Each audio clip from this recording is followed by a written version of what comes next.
el creixement de Vilanova ha experimentat un creixement demogràfic bastant important, paral·lel a les ciutats veïnes, com poden ser el Vendrell i Vilafranca, per dir l'entorn del Penedès i l'àmbit, diríem, de la vegueria, en què ha experimentat un creixement basat bàsicament en un canvi, sobretot Vilanova, un canvi d'industrial a ciutat terciària de serveis.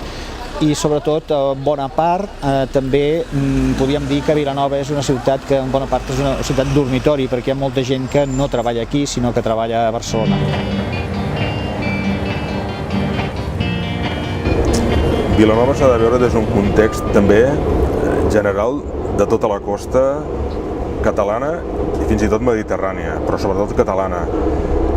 I què ha passat a la costa? Doncs que hi ha hagut una mena d'emigració, ja no dels països extracomunitaris, sinó una immigració del propi país de Catalunya que s'ha anat a viure a la costa. I després també el fet d'estar tan a prop de Barcelona, doncs clar, i al haver-hi una comunicació s'ha convertit en un condicionament.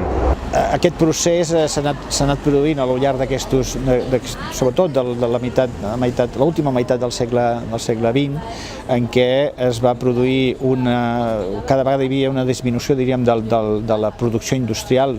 L'exemple de la Pirelli és bastant clar, però també del sector del metall i altres sectors que aquí havien donat a Vilanova, diríem, una importància, diríem, industrial, i que aquesta importància industrial ha anat desapareixent a mida que ha aparegut també, diríem, un altre fenomen, com és, per exemple, el fenomen del turisme i el fenomen de la proximitat de la costa, sobretot en la proximitat amb Sitges i sobretot a la Costa Daurada. Això també ha provocat, diríem, una migració de gent de Barcelona cap aquí, primer com a segona residència i després ja com a primera residència.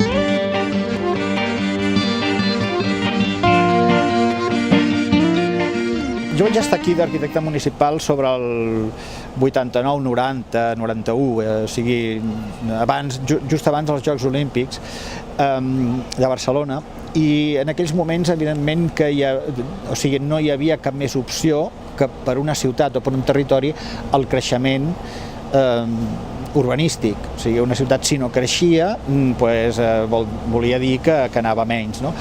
Això s'ha acabat en aquests moments. Els creixements, si no es fan bé, no vol dir que anem a més, sinó possiblement anem a menys. Escolta'm, no creixem, primer mirem com som, qui som i com ho podem fer per viure millor. O sigui, aviam, l'objectiu ja no és créixer, sinó l'objectiu és viure millor.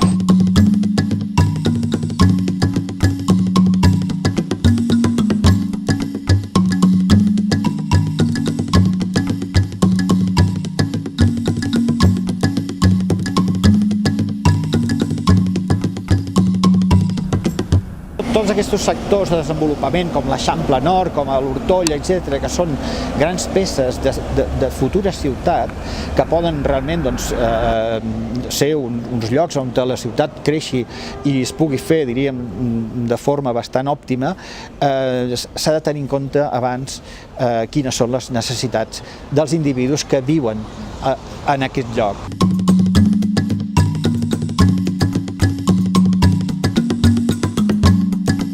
El pla general, en lloc de planificar, diguéssim, el territori, el que fa es converteix una mica en dir, a veure, la gent que viu aquí ha de viure aquí i s'ha de guanyar la vida aquí, no?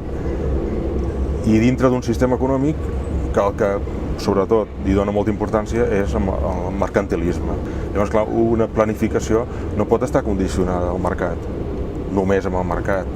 En tot cas, ha de ser un factor que ha de tenir en compte. Però, esclar, jo crec que els plans generals, sobretot, estan condicionats pel mercat, pel mercantilisme. Clar, llavors, el litoral, que està tan pressionat, és un lloc tan buscat per viure, doncs aquest factor condiciona tots els altres i els supera. Per molts plans, per moltes idees que es posin sobre la taula, i algunes d'elles, amb tota la bona fe, amb tots els estudis pertinents, venen dominats sempre per una mateixa qüestió, que és el poder econòmic. aquí està l'equilibri, com s'equilibra el poder econòmic i la dinàmica tant social com política que té que reflexar cap a on vols anar i com s'intentes equilibrar això. Per això es fan les coses que es fan. Mentre no hi hagi una regulació del poder econòmic, estarem sotmesos a qualsevol vaivent d'aquests del tipus d'economia que faci que s'especuli més amb el totxo o no. Sí, hi ha una sèrie de valors que no entren dins del mercantilisme, que són el valor del paisatge, l'ecologia, la biodiversitat, per exemple, que se'n parla. Això, si dius, i això quan val? Doncs és que és incalculable. I com que és incalculable, doncs no val res. Aquesta és la traducció, no? Qualsevol cosa que no es pugui valorar en euros, doncs no val res. Aquest és el problema. Les coses que deixarem a les generacions futures, com que tampoc es poden calcular, doncs no valen res. I què és el que prima? Prima doncs, allò que té un valor immediat. I el que té un valor immediat és allò que es pot especular més. I avui en dia, què és el sòl?